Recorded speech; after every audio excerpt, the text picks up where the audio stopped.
Hey everybody, it's Brett, your Thankful Carnivore, with my beautiful sidekick, Carnivory Art Life. And that's right, we're here for another episode of Ask Danielle. I hope you're up to the task. I'm ready. All right, these are questions that you folks sent us.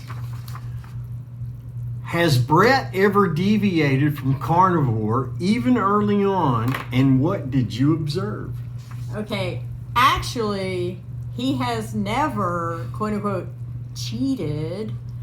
But we like to joke that it can hardly be called cheating when there is no benefit. The only time that he did do something that wasn't strictly carnivore was the time that we got the mints at the health food store. And that turned out to be a major disaster because we discovered that xylitol is sugar alcohol and is very dangerous to somebody whose mental health depends on eating right. So that was a mistake never to be repeated. So yes, he in his words, quite easily sticks to what he knows is good for him and what tastes great and that he likes. Next.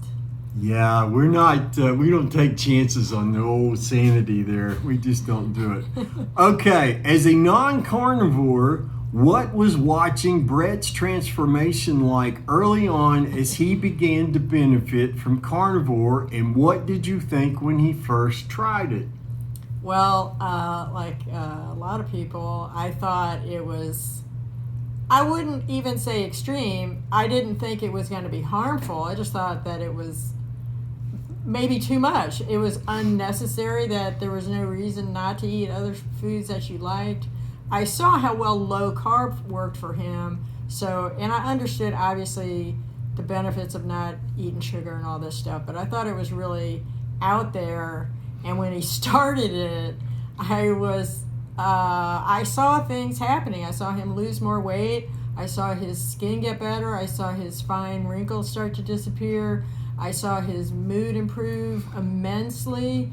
And it was kind of, I was like, in my mind, I'm like, dang, I'm going to have to do this. And I did not want to give up my pasta. I didn't want to give up all these things. But I knew, and it didn't help that he would bug me saying, well, all roads lead to carnivore. No, that's not what I said. Well, I said all roads lead to meat. Yeah, all roads lead to meat. Okay. But but I did do a month of very low carb, and I surprised myself by seeing actually how easy it was to not eat a lot. Of course, it's like, you know, when you try to quit smoking, as long as you can still have that one, and in your mind you know, whereas really the only way to go is cold turkey, which was how I quit smoking and was eventually how I went carnivore. Okay. Does Brett show hangry symptoms if the meat he wants isn't available while shopping? Now this is interesting, especially since there have been times in the past, but none as obvious as the present, with all this shopping nightmares over this virus nonsense. So yes, I will say, I don't know if I would call it hangry. In that instance, when you can't find what you want, there is a deep disappointment. I feel the same way. If I want something, I want my 80-20, we go to Sam's, there's no dang tubes, and I know I'm going to have to buy it from another store, or I'm going to have to pay more money. Like the ground beef at Publix, I think, tastes a little better, but it's certainly more expensive. So there is kind of this kind of feeling. It's like you don't have enough food in your fridge, and we're kind of a little bit more sensitive that now. And when you have a cart full of meat or a fridge full of meat and your freezer full, you just feel like, yeah, I'm set. Now, there's definitely a different attitude about it. And now as far as the hangry, I notice this in myself. If you're out running around and you get delayed for whatever reason, and you start getting hungry, and there's this, okay, we gotta get home. It's a lot more desperate for him than for me, but still, yeah, you can feel that creeping up on you for sure. If she's late eating, she just gets annoyed. quite easily. If Yeah. I'm late eating, I get agitated, and I will get very verbose. Yeah, you don't want him to get angry. Okay, here's our last question. You guys have done a great job, and we appreciate all your questions. Please feel free to leave them, and we hope to start doing a Sunday by Sunday broadcast, as it were. And if we can keep the animals from dropping dead and the family members from kicking off, we'll be fine. Okay, last question. Do you buy grass-fed finished beef and pasture-raised pork bacon? No and no. The reason for the first one is twofold. I have tried grass-fed. I didn't notice anything better about it at all.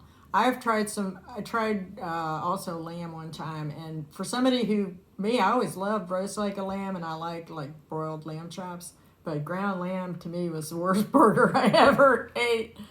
But no, we don't buy grass-fed. It's really prohibitively expensive, and I don't see any taste benefit to it at all. And the same thing goes for the pork. I haven't noticed any difference in the different types of pork that I've bought from different stores, different brands. It's most of the time boils down to a question of freshness and price and etc. And so now, bacon, you could kind of say we're a little bit the connoisseurs of bacon because we eat so much, and we've tried many different brands, and we each have our definite preferences in that regard. But I do not spend more money on so-called uncured or these specialty small farm bacon. But, to each his own. If that's what you like, if that's what you crave and what you can afford, then go for it. Eat what you like. Don't eat what I eat just because. Careful, you're going to trigger somebody by saying only eat what you crave and can afford. Yeah. Well, it may be repetitive, but it's very true, so it bears repeating. Absolutely. Well, that's it for this week's episode of Ask Danielle. You folks have a great week, and we'll be back next Sunday when it'll be time to Ask Danielle. Oh, and don't forget, you got something to be thankful for. Take care.